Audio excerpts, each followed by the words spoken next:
Државниот завод за ревизија по извршената ревизија во лотарија за периодот на работа на раководството поставено од СДС и ДУИ утврдило нереални и неоправдани сметководствени записи за нелогични трансакции во износ од близу 2 милиони евра. 2 милиони евра Перпарин Бајрами и Артан Груби ги фалсификувале, злоупотребиле или прикриле. Сето ова се случувало додека СДС биле со тилот цртени кон криминалот и немо одобрувале. Јавноста заслужува одговори дали СДС и ДУИ го дозволиле првиот од многуте криминали во лотарија од 2 милиони евра. На кои сметки завршувале овие пари? Со кое право СДС го прикривал криминалот на кадарот на ДУИ?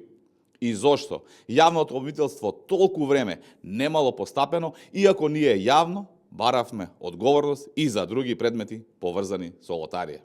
Ете како СДС и ДУИ ги раководеа државните институции, ги исцицаа буџетите и ги испокрадоа парите, ги уништија предпријатијата. Затоа одговорност мора да има, а сега го нема Коцевски да ги штити.